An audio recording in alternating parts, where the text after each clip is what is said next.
you work in the education field, you have Yes. your own school. This week, there has been a horrible, horrible incident in Toronto where a 14-year-old boy was stabbed outside the school premises.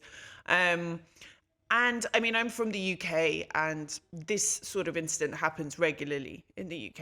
But at the moment, the average is about 4 knife crimes a week in schools. It's not, doesn't mean it's okay, but it's something I'm more accustomed to hearing about. But it's a huge shock for Albania. It's something that seems to have taken the country by surprise. But I wanted to know, from your point of view, how did we get to this sort of situation where we have 14-year-olds running around with knives, posting them on social media? And do you see the youth of today getting more aggressive? Uh, Not necessarily. They're going out of control. This kind of phenomena happened even before.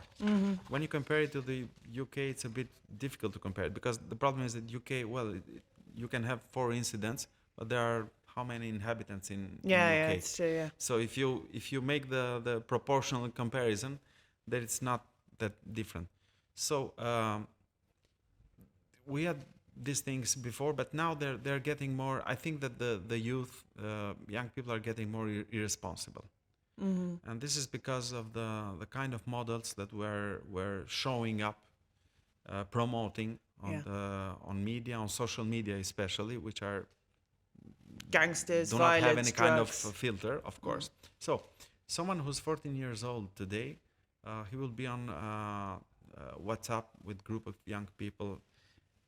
Some, even if there are 2 or 3 promoting some kind of stupid models of gangsters and everything, they will influence the others. Yes. And then there is some kind of covert or hidden bullying, which means that if you don't act like the others, then you are An outcast. excluded somehow, not excluded from your own group of social group. So the other TikTok and whatever, except where you go there, you don't have any kind of filter. No, nothing. And if you, any parent can do that, try to find some way to open the mobile phones of their own children, they will be shocked by what they read. And this is general Yeah. in Albania, Yeah. no matter the categories or whatever. Of course, some categories, some stratas of the society are much more vulnerable to that, but it's rather general. And then the other problem is that you have these models that are coming even from politics. You have seen criminals going up to the parliament. You're seeing there is a culture of what we call the fortit in Albania, like strong people, like gangsters in general. And these are feared, but Even this macho sort of there is a attitude. toxic masculinity, masculinity, of course, even that. But this is old in Albania. This is nothing new. But the social media has somehow liberalized these stupid models, these criminal models. And when you see that someone is a criminal, he has dealt with drugs, with everything, and you find it on TV, sometimes giving interviews, or even at the parliament in Albania, then for a 14 years old, for a teenager, you will say, well, okay, that's, if I see it on TV, if I see it on the parliament, it's okay. It's okay. It's legit. So it's not something problematic. And then you have another step, which is important. You have parents who not necessarily spend too much time with their kids talking about that. And probably you have parents who have been born, parents of teenagers today, they're born almost at the end of communism. So they've been living the first years of their lives, maybe trauma, but also with some kind of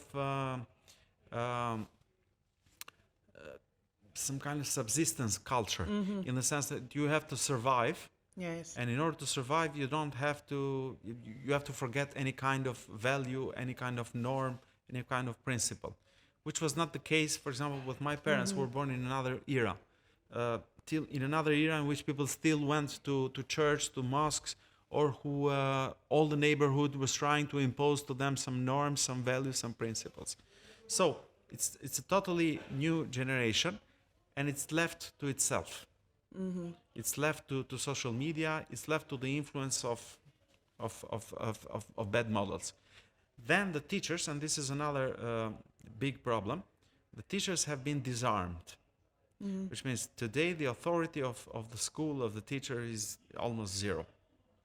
Teachers today are afraid to talk to children, are afraid to exert their own authority, positive authority in the classroom, because the parents will come and stop that, Yes. or even threaten the teachers, or because the kids will not accept that and and become aggressive, and then the school will not protect the teachers, but probably will protect the kids. But you can also say as well, a teacher, maybe in a state school, I'm not sure what the salary is, but it's not very high.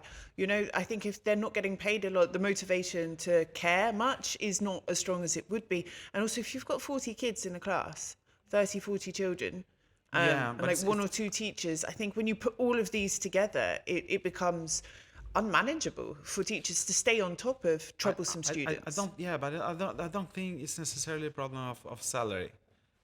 Of course, if you have a great salary, you're more inclined to go the extra mile. But it's not that the biggest problem, because you can have a huge salary and still be unprotected. Yeah. This is the problem. So if you go, for example, to Kosovo is still Albanians like us. So you go to Kosovo, they have lower salaries for teachers, but they don't have this kind of problem. I mean, they have it, but not at our level. Yeah. Why? Because it's a society where you still can find the role of the family, traditional values, principles, etc. They might be bad or good, but in this case, they're good. Yeah. You have respect for elder people and everything. So this kind of principles, you can find them in Kosovo implemented or monitored somehow, or implemented, in a much more efficient way rather than Albania. So, of course, you can raise the salaries of teachers. It will not solve the problem in total. It's just maybe 1% of the problem. But having in the classroom teachers who are afraid to talk to the students, who are afraid to exert their own authority given by the law and the logic, this is a huge problem.